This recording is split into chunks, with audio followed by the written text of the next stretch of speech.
প্রথমে যেতে হবে গুগল ফর্মের জন্য গুগল বারে আমরা ক্লিক করে গুগল ফর্ম ক্লিক করব। গুগল ফর্ম ক্লিক করে একটা ব্ল্যাঙ্ক ফর্মে নাম লিখব, স্কুল নেম লেখার পর এখানে 12টা অপশন লিখব, যেখানে নাম, ক্লাস, রোল, যে তথ্যগুলো আমার অ্যাপসের মধ্যে আছে, ওই অ্যাপসের মধ্যে যে 12টা তথ্য আছে ওই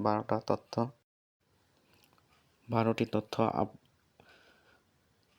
ক্লিক করতে হবে। ক্লিক করে 12টি তথ্যের নাম লিখতে হবে। আমার অ্যাপসের মধ্যে যেভাবে নামগুলো আছে, ছবিটার মধ্যে যেভাবে নাম আছে, ঠিক এভাবে নামগুলো লিখবেন প্রত্যেকটা। আর এগুলো হবে শর্ট কোশ্চেন।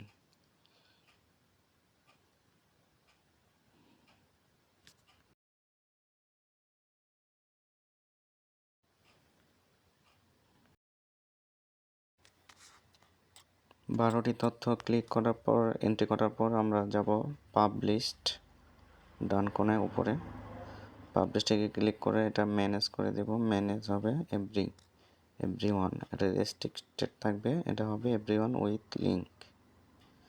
এভরিওয়ান করে দিলে আমি এটা একটু কাজ করে দিতে পারবো আর কি। তারপর ডান, তো পাবলিশড,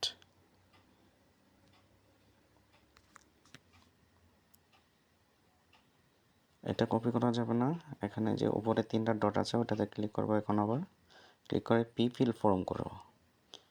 ফিল ফর্মে এখানে যে নাম আছে এগুলোতে প্রত্যেকটার মধ্যে আমরা কিছু লিখে দেব। প্রত্যেকটার মধ্যে এন করে লিখে দিলেই হবে।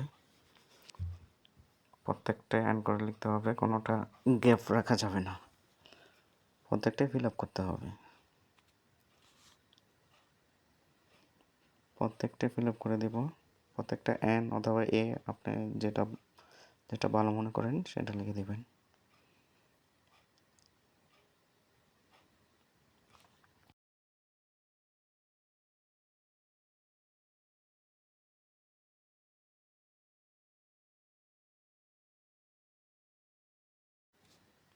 সবগুলো ফিল আপ করার পরে দেখেন এখানে গেট লিঙ্ক নামে ক্লিক করব। গেট লিঙ্ক ক্লিক করলে একটা কপি আসবে, কপি লিঙ্ক।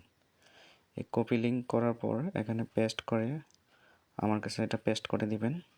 এটা হচ্ছে একটা লিঙ্ক, মানে কপি লিঙ্ক করার যে এখান থেকে যে একটা কপি পেয়েছে এটা একটা লিঙ্ক নেবেন।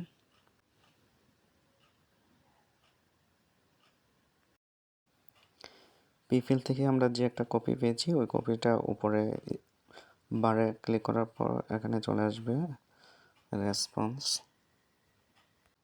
আমরা চলে যাব আবার আগের আমাদের ফর্ম থেকে লিঙ্ক শিট করব। লিঙ্ক শিট করে এখানে আবার স্কুলের নাম দেবেন।